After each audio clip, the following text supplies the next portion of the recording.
You're an embarrassment. Do you know that? Standing here in that clearance rack dress while real money is walking through that door? My brother said it loudly enough for two couples nearby to hear. He didn't whisper it, didn't lean in close. He wanted an audience. He always did. I looked at him for a long moment, holding a glass of sparkling water I hadn't touched. Then I smiled, set the glass down on a passing server's tray, and walked toward the exit without a single word. He called it running away.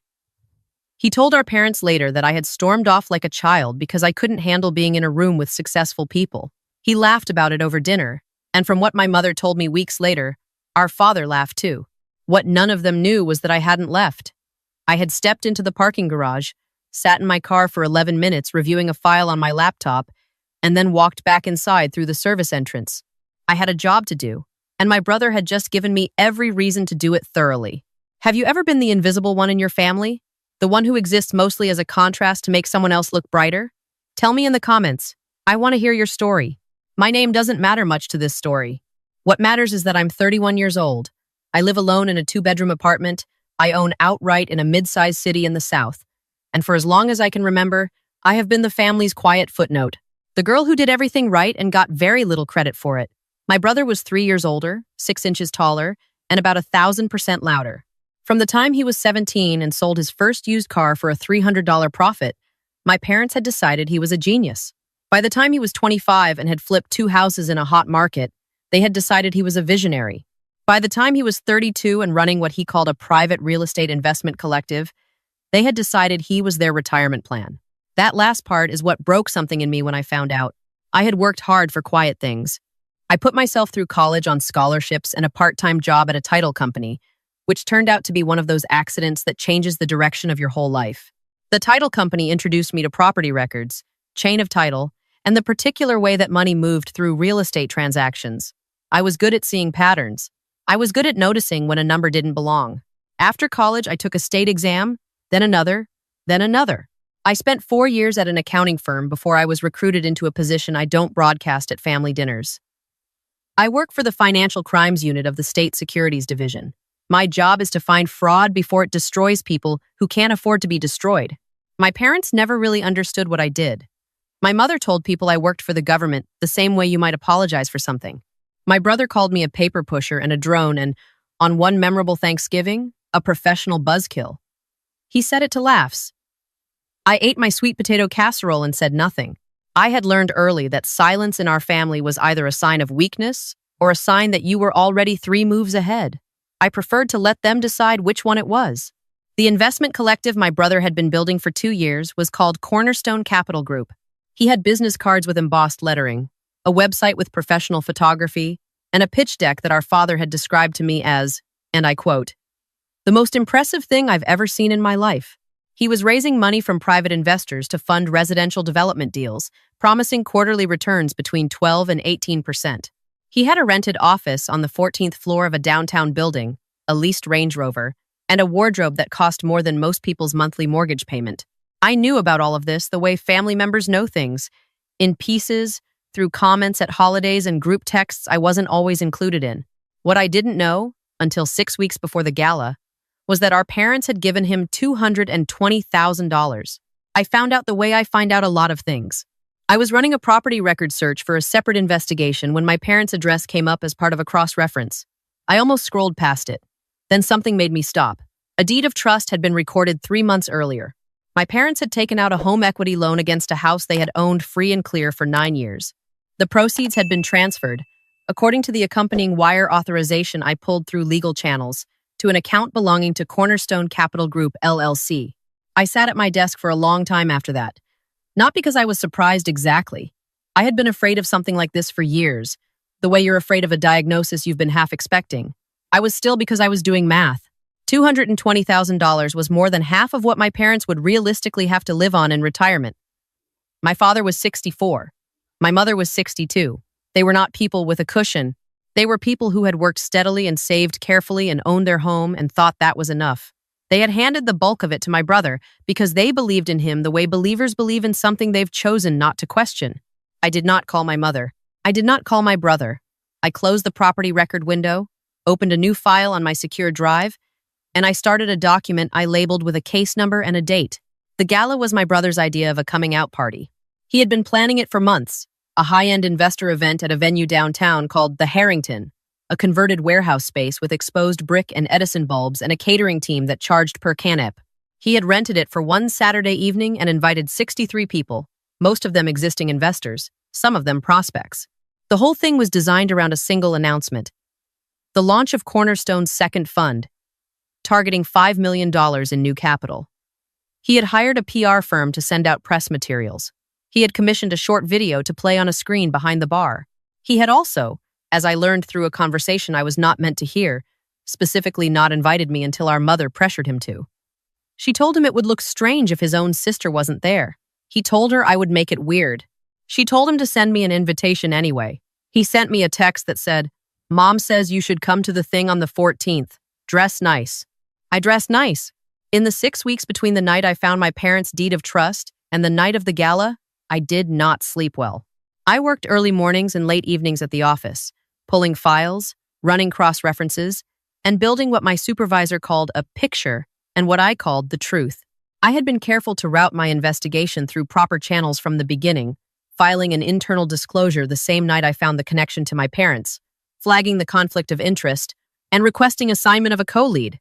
My supervisor, a woman named Director Langley who had been doing this work for 22 years and had the kind of calm that comes from having seen everything, read my disclosure, looked at me over her reading glasses, and said, "You can stay on as secondary. Keep your distance from the family angle. Document everything." I said I understood. She said, "I know you do. That's why I'm not pulling you entirely." What I found over those 6 weeks was not subtle once you knew where to look. My brother's investment collective had 19 investors and approximately $1.4 million in committed capital. Of that, roughly $400,000 had been deployed into actual real estate transactions. The remaining million had moved through a series of transfers that I traced with the focused patience of someone who does this professionally, eventually landing in accounts connected to my brother's personal expenses. A lease on a vacation property in Florida, a custom watch purchase from a dealer in Atlanta, a wire to a vendor I identified as a clothing company that catered exclusively to men's luxury fashion. Most damaging of all, a recurring transfer to a shell company that, when I peeled back its registration documents, listed my brother as its sole member. He had been paying himself consulting fees from his own investors' money. The quarterly returns he had been reporting to investors were fabricated. The development projects he claimed to be funding were either barely started, significantly delayed, or entirely fictional on paper. 3 properties listed in his pitch materials as active projects had not had a single permit pulled. This was not a man who had made bad investments. This was a man who had built a machine designed to extract money from people who trusted him, and he had pointed that machine at our parents. I printed the core documents on a Tuesday afternoon. I organized them into a binder, the kind with the clear plastic sleeve on the front, and I placed it in my work bag. I carried it to the gala on a Saturday night with the calm of someone who has already made peace with a difficult thing. Marcus drove me. He was my partner, patient and steady, and the kind of person who asks the right question at the right time and then goes quiet while you think. He had known about the investigation in broad strokes only, because those were the rules, and he had not pushed for more. He pulled up to the venue and looked at the line of expensive cars being handed to valets and said, "You okay?" I said yes. He said, "I'll be right here." I kissed him on the cheek and got out of the car. The venue was exactly what I expected. Everything expensive. Everything designed to signal success. A string quartet near the entrance. Servers moving through the crowd with champagne and small things on small plates. A screen behind the bar cycling through slides of property renderings and projected returns. My brother stood at the center of the room in a suit that fit perfectly, holding a glass of something amber, smiling with the confidence of a man who had never once considered the possibility of consequence. He saw me come in. His smile didn't change. He said something to the man beside him and then walked over. He looked at my dress, then at my face. "You actually showed up," he said. "Mom said dress nice," I said. "I dressed nice." He made a sound that wasn't quite a laugh. "Try not to tell anyone what you do for a living. It kills the energy." "I'll do my best," I said. He moved away. I found a spot near the side wall where I could see the whole room. I took a water from a server and I waited. What I hadn't told my brother, what I hadn't told my parents, what I hadn't told anyone outside of Director Langley and her team, was that the Harrington had been selected as the location for something that was going to happen with or without the gala. We had been building toward a regulatory action for 3 weeks. The timing of the gala was, from my brother's perspective, an unfortunate coincidence. From my perspective, it was the kind of moment that only arrives if you've done the work. Two of the people in that room were not investors. They were colleagues of mine, in civilian clothes, there to observe and, if necessary, to coordinate with the two investigators, waiting in an unmarked car on the street outside.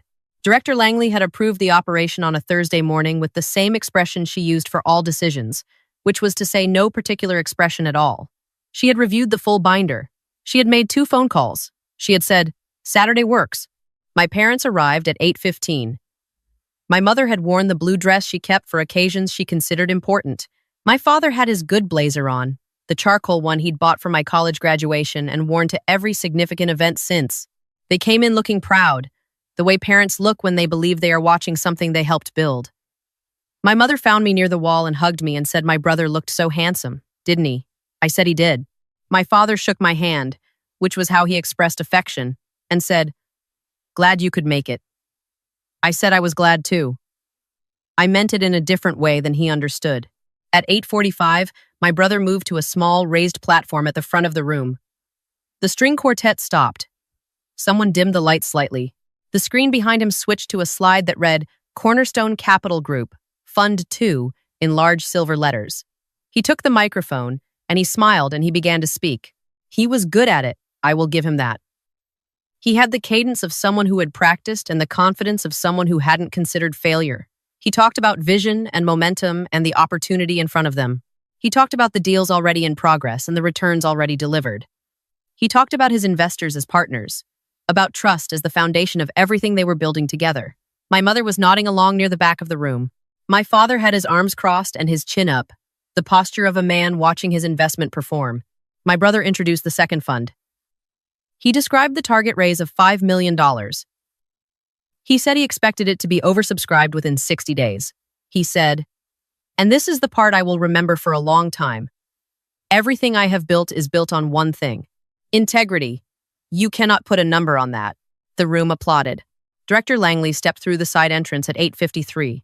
She was 60 years old and 5'4", and she had a presence that had nothing to do with size. Beside her was a man from the state attorney's office I recognized from previous cases. They were followed by 2 uniformed officers who waited just inside the door. My brother saw them when the applause had just begun to fade.